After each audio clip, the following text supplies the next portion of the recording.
በስመ አብ ወወልድ ወመንፈስ ቅዱስ አሐዱ አምላክ አሜን። ንግባር ሰናያት መሐረን አምላኽ አቦን ጎይታናን አምላኽናን መድኃኒናን ኢየሱስ ክርስቶስ ሰቲሩናን ረዲኡናን ዓቂቡናን ተቐቢሉናን ተራህሪሁልናን ደጊፉናን ክሳዕዛ ሰዓዚ አውና ጽሕና እሞ ነመስግኖልና ሕጅውን ንዕኡ በዛ ቅድስት ዕለት እዚአን በኩሉ ዘመን ህይወትናን ፍጹም ሰላም ክዕቅበና نقول زملخ እግዚአብሔር አምላኽና ንለምነው ወጎይታና እግዚአብሔር ኩሉ ትመልኽ አቦኡን ጎይታናን አምላኽናን መድኃኒናን ኢየሱስ ክርስቶስ ለዕሊ ኩሉ ኩነታትን ምእንቲ ኩሉ ኩነታትን አውሽቲ ኩሉ ኩነታትን ንምስግነካ ኣለና ስለዝሰተርካናን ዝረዳእካናን ዝዓብካናን ናባኻውን ስለዝተቐበልካናን ስለዝረሃርካናን ዝደገፍካናን ክሳብ እዛ ሰዓት እዚኣውን ስለዘብፅሐካና ንምስግነካ ኣለና ኦ መፍቀሪ ሰብ ካብቲ ሰናያትካን ሓትትን ንልምን ኣለና نزا ቅድስት ዕለት እዚአን ኣብ ኩሉ ዘመን ህይወትና ንዓኻ ብፍጹም ብምፍራሕ ክንፍጽሞ ሃበና ኩሉ ቅንዓትን ኩሉ ፈተናን ኩሉ ግብር ሰይጣን ምኽሪ ክፉኣት ሰባትን ሕቡእን ግሁድን ዝኾነ ምልዓል ጸላእን ወጎይታይ ካባይ ኣርሕቕ ካብ ኩሉ ህዝብኻውና ኣርሕቕ ካብዚ ቅዱስ ቦታኻ እዝውን ኣርሕቕ ኩሉ ሰናያትን ዘድልን ነገር ዓድለና ምኽንያቱ ንስኻ ኢኻ ተመንን ዕንቅሪቢትን ኩሉ ሓይሊ ጸላእን ክንርግእ ስልጣን ዝሃብካና ካብ ኩሉ ክፋእ ኣድሕነናን ባልሃናን እምበር ናብ ፈተና ኣይተእትወና ብትሓደ ወድኻ ጎይታናን ኣምላኽናን መድኃኒናን ኢየሱስ ክርስቶስ ምእንቲ ፍቕሪ ሰብ ኢሉ ብዝገበሮ ጸጋን ምሕረትን ምሳኻ ማዓረም ዝኾነ ወሃብ ህይወት መንፈስ ቅዱስን ክብርን ግርማን ውዳሴን ኣምልኾን ብሕብረት ምስኡናትካ እሞ ሎምን ኩሉ ሰዓን ንዘለዓለም ዓለም ኣሜን። ስለ ቃላቱ ስም እግዚአብሔር አምላክና ዝኸበረን ዝተመስገነን ይኹን። እግዚአብሔር አምላክ በደልናን ኃጢአትናን ከይተመልከተ በድጋሜ ዕድል በመሃብ በድጋሜ ዕድመ በመሃብ በቃላቱ ክንጻናና በቃላቱ ክንፍወስ በቃላቱ ክንሃድእን ስለዝፈቀደን ስለዝፈተወን ክብርን ምስጋናን አምልኾን ውዳሴን ስግደትን ንዕኡ ንበይኑ ይግባእ። ንሱ ኣብ ተጽዋዓሉ ካብኡ ዘይትፍለ ቅድስተ ቅዱሳን ንጽሕተ ንጹሃን ኣቁራሪተ መዓት ናይ ሓዲስ ኪዳን ኩርቤል ዝኾነት ኣዴና ቅድስት ድንግል ማርያም ነተኣማናዊ ዝኾነ መግቢ ህይወት ነተኣማናዊ ዝኾነ መስተ ህይወት ስለዝሃበትናን ስለዝወለደትልናን ወዳ ጎይታናን መድኃኒናን ኢየሱስ ክርስቶስ ብዘኽበራን ብዘፍቀራን መጠን ክብርን ምስጋናን ንዓይኹና። ኩሎም መላእክት ነቢያት ሐዋርያት ጻድቃን ሰማዕታት እግዚአብሔር አምላክ ብዝሃቦም ክብርን ማዕርግን ዝኸበሩን ዝተመስገኑን ይኹኑ። ዝኸበርኩም ህዝበ ክርስቲያን ከመይ ቀኒኹም ከመይ ኣለኹም? አሜን። ስምትሉልን ሕያውን ዝኾነ እግዚአብሔር አምላክና በአና ብድኹማት ባረቱ ሎምን ኩሉ ሰዓን ዝኸበረን ዝተመስገነን ይኹን። እግዚአብሔር አምላክ በደልናን ኃጢአትናን ከይተመልከተ ብድጋሜ በቃላቱ ክንጻናና በቃላቱ ክንፍወስ በቃላቱ ክንሃድእን ስለዝፈተወን ስለዝፈቀደን ክብርን ምስጋናን ንዑ ይኹን። ናይ ሎሚ አርእስትና ነፍሰ ፍትወት ዝብል ኃይለ ቃል እግዚአብሔር አምላክ መንፈስ ቅዱስ ትምህርትና ይግለጸልና። ነፍሰ ፍትወት ወይ ድማ ርእስኻ ምፍታው እዚ ኃይለ ቃል እዚ ብብዙሕ ነገር ክትርጎም ይኽእል ይኸውን። ነገር ግና ኣብዘን ዘለዋና ሓፀርቲ ደቃይቕ ኣብ ሓደ ነገር ኣተኪርና ክንመሃር ኢና። ነፍሰ ፍትወት ሰባት እንታይ ኮን ይብሉኒ ሰባት ኣባይ ዘለዎም ኣሉታዊ ኣረኣያ እንታይ ኮን ይኸውን ዝብል ቆለ እንተሒዝካ ብሓቂ ንስኻ ነፍሰ ፍትወት ዘለካ ነፍሰ ፍትወት ዘውጥቅዖ ካብ ናጽነት ዝረሓቅካ ሰብ ኢኻ። ሰባት ኣብ ቅድሜኻ ክምጉስኻ ከለዉ ከድንቕካ ከለዉ ኣዚኻ ደስ ዝብለካ ሰብ እንትኾንካ ብሓቂ ንስኻ ነፍሰ ፍትወት ዝሓዘካ ሰብ ኢኻ። እንደገና እውን ካልኦት ሰባት ኣብ ቅድሜኻ ክምጎሱን ከለዉ ክድንቑን ከለዉ ዓቕልኻ ትጽብብ እንትኾንካ ብሓቂ ንስኻ ብነፍሰ ፍትወት ዝተጠቕዓኻ ሰብ ኢኻ። ሰባት ብዛዕባይ እንታይ ኮን ይብሉ ይህሉ እስከ ስምዑለይ ተጻናጹለይ መልሲ ኣምጽኡለይ ትብል እንትኾንካ ብሓቂ ንስኻ ብዝሕሱም መርዚ ነፍሰ ፍትወት ተጠቂዕኻ ኣለኻ።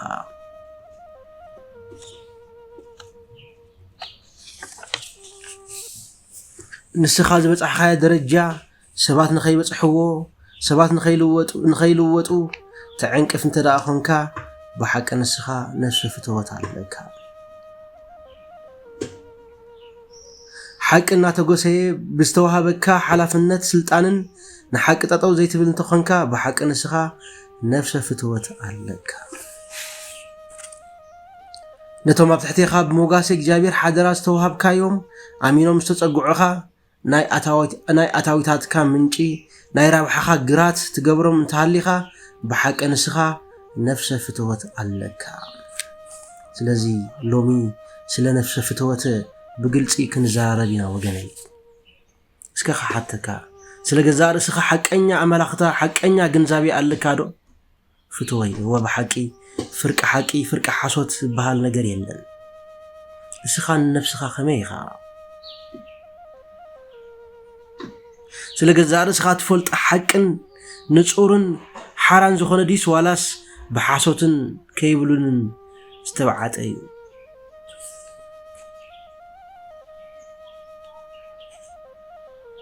ብስራሕኻ ስራሕ ክትምጎስ ሰባት ጉንብስ ቅንዕ ብምባል ከኽብሩኻ ከምልኹኻ ትጽዕር ሰብ ዲኻ ብሓቂ እዚ እንተኾንካ ንስኻ ብነፍሰ ፍትወት ዝተሓፀርካ ሰብ ኢኻ ከምዚ እንተኾይኑ ወገነይ ብሓቂ ንስኻ ኣብ ናይ ሰይጣን ወድመድ ኣብ ናይ ሰይጣን ወጥመድ ኣብ ናይ ሰይጣን ሴራ ኣብ ናይ ሰይጣን ዓንኬል ኣቲኻ ኣለኻ ምክንያቱ ነፍሰ ፍትወት ኣንጻር ክርስትና ስለ ዝኾነ ርእስኻ ምፍታው ኣንጻር ወንጌል ስለ ዝኾነ ርእስኻ ምፍታው ናይ ዲያብሎስ ስለ ዝኾነ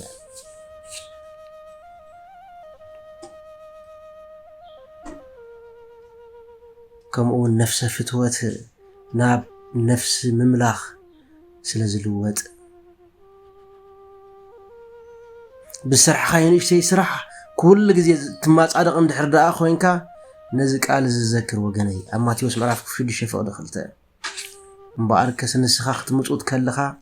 ከምቲ እቶም ጉቡዛት ብሰብ ምእንቲ ክነኣዱ ኣብ ኣባይቲ ጸሎትን ኣብ ኣደባባያት ዝገብርዎ ኣብ ቅድሜኻ መለኸት ኣይትንፋሕ ዓስቦም ከም ዝወሰዱ ብሓቂ እብለኩም ኣለኹ ስለ ቃላቱ ስም እግዚአብሔር ኣምላክና ዝኸበረ ዝተመስገነ ምጽዋት ቤተክርስቲያና ብዝተፈላለየ መገዲያት ገልጾ ብገንዘብ ክኾን ይኽእል ብንዋይ ክኾን ይኽእል ብሓሳብ ክኾን ይኽእል ብስራሕ ክኾን ይኽእል ማለት እዩ ስለዚ ነቲ ዝገበርናዮ ሰናይ ነገር ኣብ ኣደባባይ መለኸት ምምንፋሕ ክውርየልና ክስማዓልና እንደሊ እንተኾይና ኣነ ንስኻትኩም ነፍሰ ፍትወት ኣለና ኣብዚ ሃይለ ቃል እንተሪእና እንታይ ዝብል ኣብ ቅድሜኻ መለኸት ኣይትንፋሕ ይዝብል ኣነ ብቅድመይ መለኸት ነፊሕ ዘምጸሎጥ እንታይ ወገናተይ ንነፍሰይ ከምዚ ኢኺ ጅግና ኢኺ ከምዚ ኢኺ እንተበልኳ እንተሓባብልኳ ዘምጽኦ ጥቕሚ እንታይ ወገናተይ ስለዚ ወንጌል እንታይ ይብለና ኣሎ ጎይታና መድሓኒና ኢየሱስ ክርስቶስ ኣብ ቅድሜኻ መለኸት ኣይትንፋሕ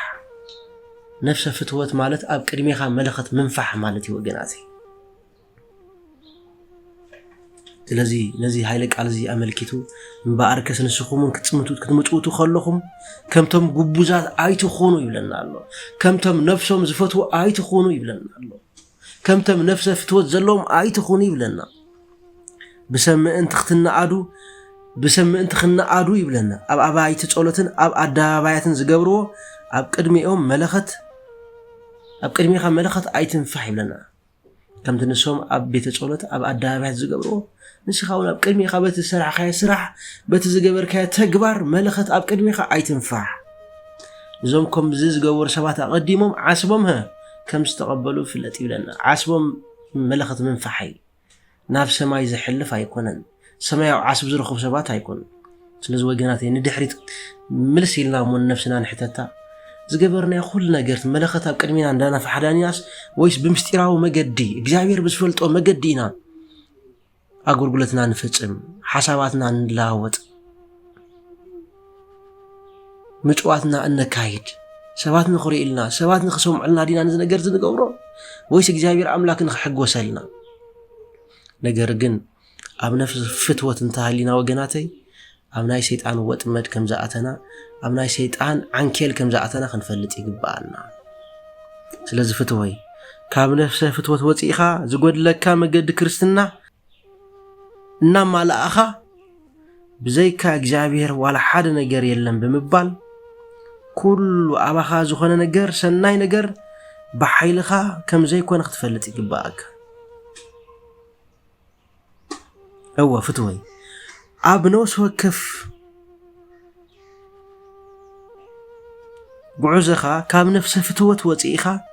زقود لك مقد كرستنا أنا مالأخا بزيكا እግዚአብሔር ولا حد خقبر أي كإلني بمبال أباخا زخونا سناي نقر بحيلخا كم زي مخان فليتكا تأمينكا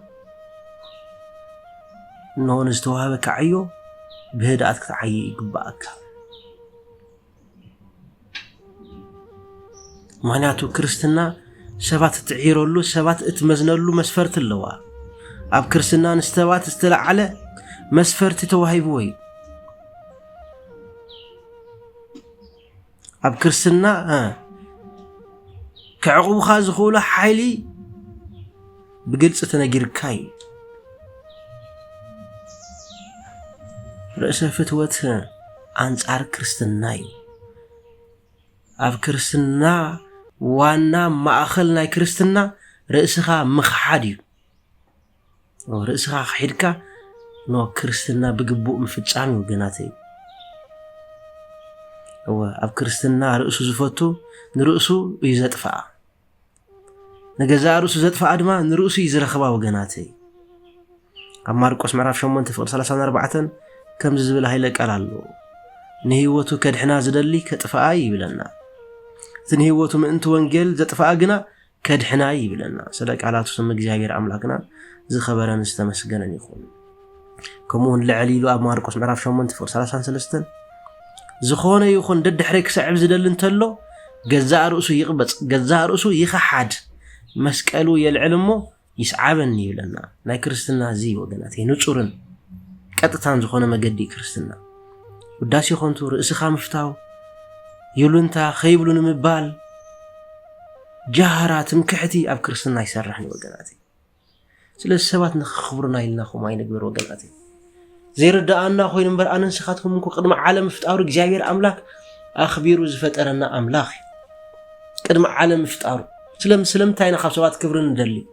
ስለምንታይ ካብ ወገናት ክብርን እንደሊ ወገናቴ ኣኽቢሩ ፈጢርና እዩ نستوهبنا خبر طراينا عقبو